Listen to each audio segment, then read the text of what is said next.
through Esther's blog, For the Love of Ava and God's Glory. And we're excited to welcome Esther to the stage to talk about her spunky daughter and their road to transplant. Please help me welcome Ava's mom, Esther.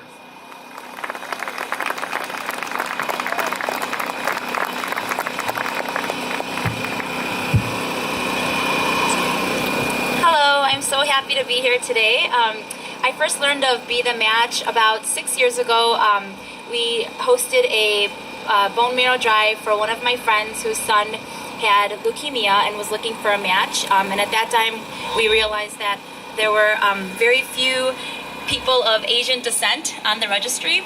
And so our church went ahead and hosted a drive and spread the awareness among the Asian community.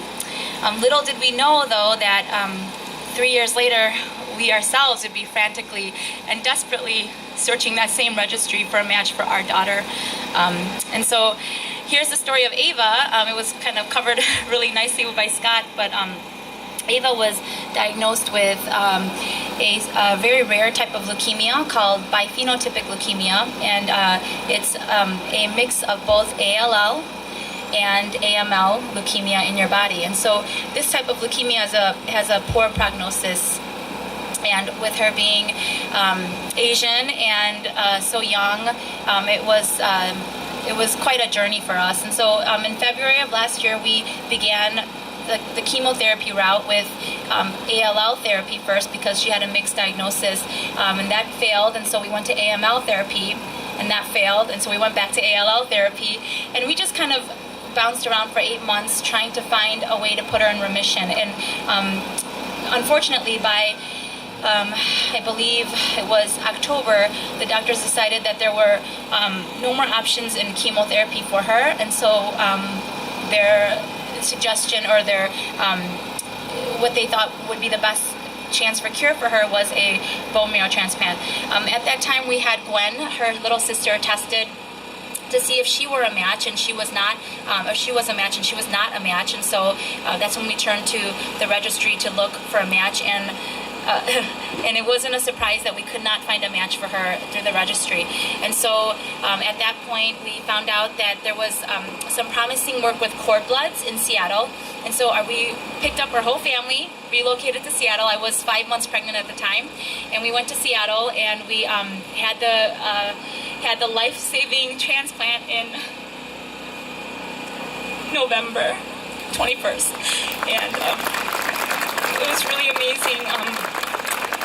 As Scott said, a new mother decided to, instead of having her cord blood thrown away, decided to donate it into the public registry, and that cord blood saved my daughter's life. And so, a kind of a neat fact: my daughter was diagnosed with the specific rare type of leukemia on March 1st of 2013, and she reached 100-day post-transplant March 1st of 2015. And so that was a really cool, neat thing. And another cool thing was there's very little that you can find out about your cord blood donor to protect the rights of the baby, but the few facts we found out were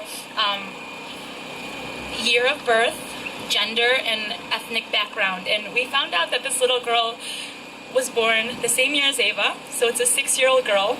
And she is a little girl, 6-year-old girl, and of Asian descent. And so 6 years ago, when this new mother decided to donate her cord, she probably did not realize that she would be a hero one day, and that my daughter would be the recipient of her daughter's cord. And the coolest thing about it all is that not only are those parents heroes, but they allowed their daughter, who's just a young 6-year-old girl, to give life to another 6-year-old girl. And that, to me, is an amazing, amazing thing.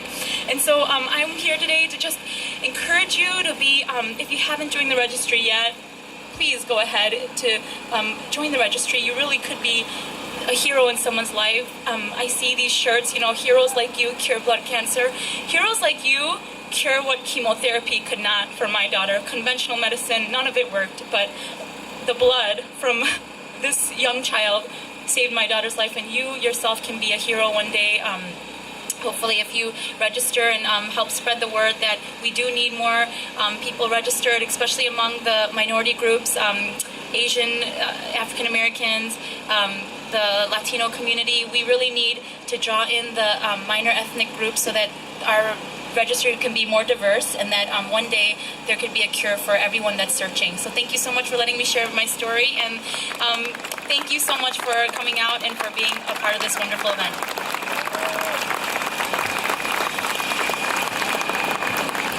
Wow. Thank you, Esther, for sharing that incredible story. How do you follow that? I can tell you that, as she said, thank you to everybody who is on the registry, all of our donors, all of our transplant recipients, and thank you again to everybody who is here today. You all are heroes. You all are finding a cure.